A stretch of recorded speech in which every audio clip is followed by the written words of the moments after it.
Hello and welcome to the Temple of Tomes with your host Indie Comics Jones. Today is February 10th, 2022, and this is episode 477, I believe. I've got that right. Today we're looking at Not All Robots. This is coming out from Awa Upshot, and this is the 5th issue and the final one in this arc. This is a recommend. However, I did not enjoy this issue as much as I have in the past four, but it is going to be a continuing series. So this is the end of the first arc. Instead of the 5-issue series, but it's actually going to go right on ahead with the 6th issue coming out soon. I'm going to stick with it because I have been enjoying it. This one was a little bit of a letdown because it had some of the political woke tropes that we're seeing in a lot of comics. So there's nothing really new about those. Nothing earth-shattering, but and the story, it kind of gave up a little bit. I think it could have been planned out a little bit better if they would have asked me, but they didn't, so that's their problem, I guess. All right, let's take a quick look to see who worked on this, and I believe we've got like this big here we go, major spread here. Not All Robots. The writer is Mark Russell. The artist did a great job, is Mike Deodato Jr. The colorist is Lee Lowridge. The letterer is Steve Wands, and the cover artist is Raza. So we take a look here. We have our computer on-off in the form of a noose. Now, not the greatest cover in the world if you ask me, but maybe they didn't have a lot of time. I don't know. So the one thing about this comic that I do not like is this sectioning that they have here. Sometimes these are actually a panel, and sometimes it's just for decoration, I guess. So it's hard to tell. It's just the way they split it up. Sometimes it's a continuation of another panel. But we start out, we're outside Atlanta. All the major cities are in domes now. They're run by robots.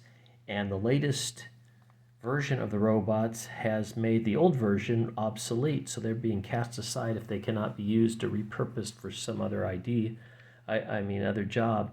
And the humans are just kind of doing nothing. They just sit around and wait for their home robot to come home. Now we're showing outside the bubble where it's kind of a wild west out there. They're grabbing parts and food where they can.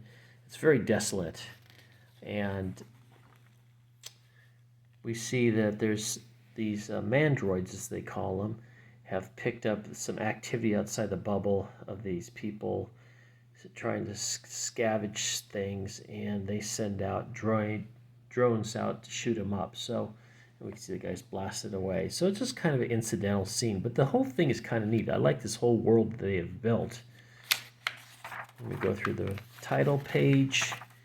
And we're back where Mom is on trial for killing their family's robot who had attacked Philippe, who was running the hairdresser where the revolution of the humans was taking place. They were trying to stir up trouble, trying to get jobs, get things like that. Not really stir up trouble so much, but just to protest. But they armed themselves, and other robots came and attacked them for it. So she's on trial in front of this computer, and the computer deems her guilty no matter what she says, and she is discarded from the bubble city, forced to live outside in the, you can see her getting shot out of a tube outside where all the scraps and things like that are. So she's going to wander off, try to find another city to go to and get in. In the meantime, her family, the father is made out to be quite a dope. He just kind of like, oh, well, she's gone. Let's, have ice cream or whatever. And then they have Grandoid, which is a grandma. So he tells her to stay. The kids are going to say, we're going to go find Mom. So they're going to go outside the bubble. That's kind of the whole story here. The grandma that decides to go with the kids. So they all leave. And they make their way out. They find one of the boys that from the original attack on the first page that survived. They pick him up, take him along. So there's a group of 4 of them, including Grandoid. the robot. So she has discovered, like, hey, follow that track. That's what your mother probably did. That makes the most sense, because going the other direction, there's some kind of war going on. Meanwhile, we get Dad back at home, and his neighbor, who I guess ordered a mandroid that looks just like this guy's wife, only like she's kind of acts sexier, and he just gives it to him for some reason, and we don't really know why or what's behind it. He just kind of says, "See you later, enjoy," and so that's the end of that.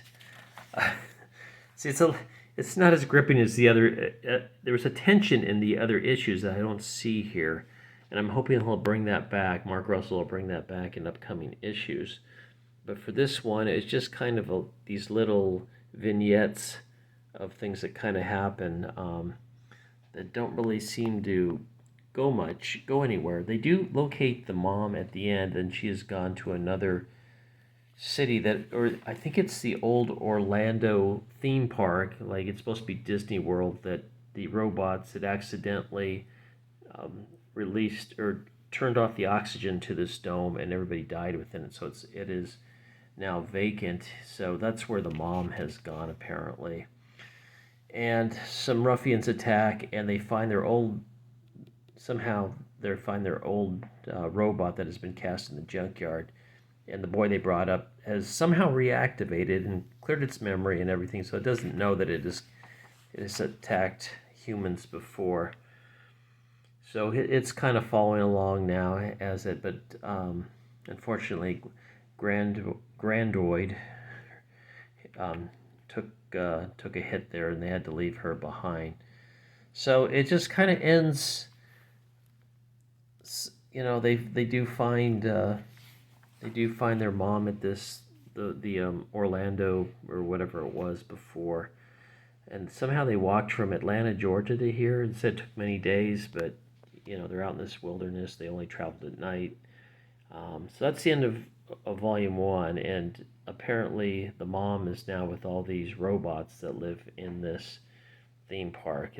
I believe that's how we're going to start the next arc. But yeah, it was interesting, and I do like the world. I think Mark Russell did a good job of building this world. I just think it went like a little off, where he's got the mom acting like the man, and the man is all, ooh, I'm scared, let's do what they say, and he's not really protecting his family more than just kind of cowering, while the mom's like, I'm going to do this, I'm going to do that, and she's taking off, leaving her kids behind. But her kids have found her, they're all together, so we'll see what happens in the next episode. Let's take a look real quick what else is going on. We saw an ad for Telepaths. I didn't stop for that. That's Michael J. Straczynski. Marjorie Finnegan, this is Garth Ennis. I did like the first issue. The second issue I thought was disgusting, and so I bowed out. And this, I believe, is the final issue coming out. Probably came out in January. I'm a little behind on my reading. We have Hell, which is Hotel, Pierre Core. Cool. I don't know what this. If These Walls Could Scream, issue 2 on sale. That was back in January. I haven't seen this one. It's supposed to be out in January 19th, but I saw I've read through issue 3 on this, so I'm looking forward to finding this if I can. I probably have to order it if it's not there. It's okay. I have recommended, but to me, it's just kind of okay. A letter from the editor. The Fourth Man, first on sale in January. I don't think I took a look at this. If I did, it didn't impact me. The Fourth Man, Jeff McComsey, and Mike Deodato is the artist again. So his art is really good. I do like his. 3 murders, $25,000 or best offer. So there you go. And here's the current, or I should say, this is probably from December, actually, so I am a little behind, but unfortunately this arc ended, Serial ended. I was enjoying both those arcs, and Serial will come back, I think, in a different form. Not All Robots obviously is going to continue. I'll look forward to that. Hopefully the 6th issue will be more like the first 4 of this. This one was a little bit just A lot of, like I said, like a lot of little vignettes. No big grand story, no big grand tie-in. It was just kind of, it just kind of moved the story along. It was some placeholder. So, but that is they'll make I'm sure they'll make some kind of trade for the first 5 if you missed it. They could have gone so many directions. I hope they pick that up in the next coming ones.